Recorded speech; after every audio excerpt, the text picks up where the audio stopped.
Levarme la moustache en la capucha. Siento patanilo, mira tacatiki puletica. Siento patanilo, mira tacatiki puletica. Siento patanilo, mira tacatiki puletica. Siento patanilo, mira tacatiki tacatiki. Siento patanilo, mira tacatiki puletica. Siento patanilo, mira tacatiki puletica. Siento patanilo, mira tacatiki puletica. Sani levarme la moustache en la capucha. What's going on? This is your man John Fortune, your host of the Frustrated Fan Sports Show. And today I'm going to talk about at how Washington squanders the gift from the football gods and lose to the Philadelphia Eagles 27-17. And this is after going up on them 10-0 in the first half. And for some reason set up there and ends up losing by 10, which is like the most craziest thing ever. And I want to get this out the way first before any of y'all start to ramble about this.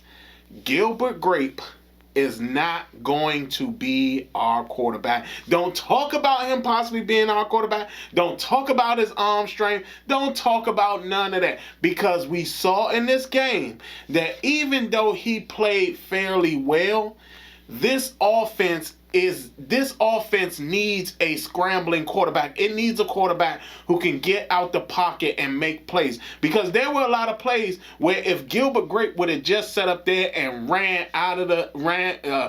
got from out of the pocket, he would have made plays. He would have gotten yardage, and he just did not do that. And as soon as Philadelphia keyed on the fact that they had no fear in him scrambling, they sat up there and brought the pass rush.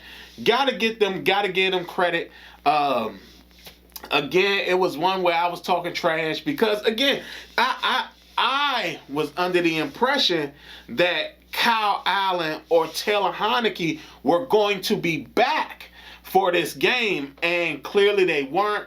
And as soon as they announced that Gilbert Grape was starting the offense, he was going to be the starting quarterback, I immediately said we lost, because it's just no way. I remember him in Dallas. He was a statue. Remember, I remember when we sat up there and he played against, what's the name, and he just didn't play that well. And, I mean, again, he played well enough for us because, again, you're talking about Philadelphia wasn't adjusted to a quarterback like him. But once they figured out that he wasn't going to be a running threat, they sat up there and just started bringing a pass rush. So again, credit to Philadelphia. Good game. It was a fairly decent game, but we lost. We lost. The crazy thing about this game was that they talked about how we were like the fourth-ranked run defense. And we got murdered on the run today. I do feel that also they didn't show any toughness.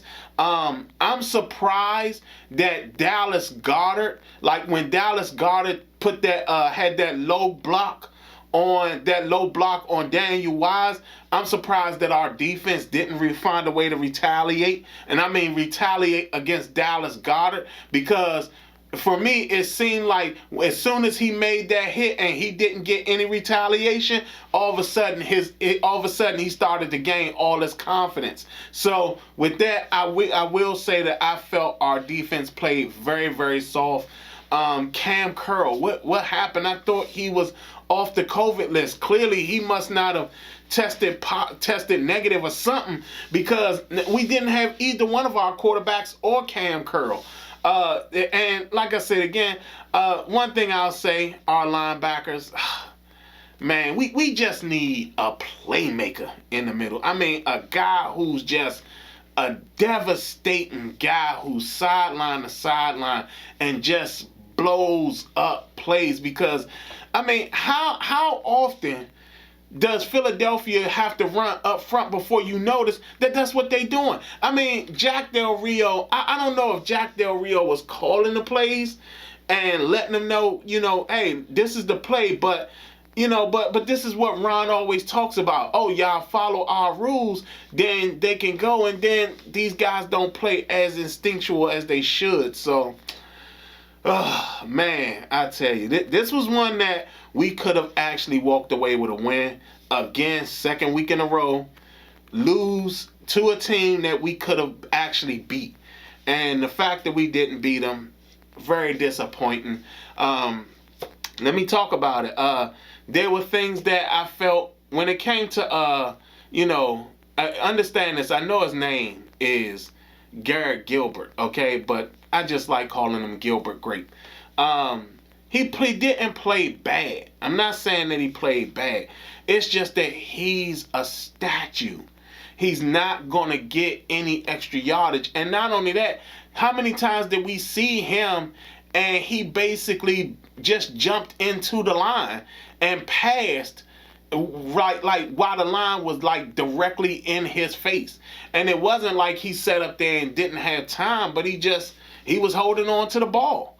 I mean, there was a lot of times he was just holding the ball. He doesn't scramble. Like that right there is a disaster for us, especially when it comes to this offense. This offense is basically made for a scrambling quarterback. It does not work if you're dealing with a statuesque quarterback, which is why Ron Fitzpatrick went out so early. It just doesn't work. So, man, it was something. Run game wasn't really much of nothing. They got something out of it, but not enough. Again, I don't understand what's the reluctance to use Cam Sims' size. I mean, for some reason, they just have this reasoning for not using Cam Sims' size. Cam Sims' size is what can help us out a lot. I remember he used to have the catching problem, like he used to drop all the balls. He hasn't had that recently. So why are we not sitting here acting like this guy isn't a threat himself? I mean, he could have actually been a big contributor to this game. Let's talk about some of the passing plays. Why were there not more passes to the tight ends? I mean, like, Gilbert Grape was overthrowing and side-arming. And I'll say this about him. I didn't like a lot of the passes he was doing because he would do something that I just felt was like completely ridiculous. Like, instead of him actually trying to throw it to the receiver, he would throw it in the area and to the ground where the receiver is. And it's like, he can't be that like illogical when it comes to this stuff. And I don't know if it's because he's a former Cowboy and for some odd reason he thought that, hey, I can't throw it to a burgundy and gold jersey, a burgundy, gold and white jersey, because that means it's an interception. Bro, you on the Washington football team. You're not on Dallas anymore. So you need to sit up there and do what you need to do. Oh, man. This defense. Like I said, this was probably the worst outing I've seen of this defense, even when you put into account the Buffalo game.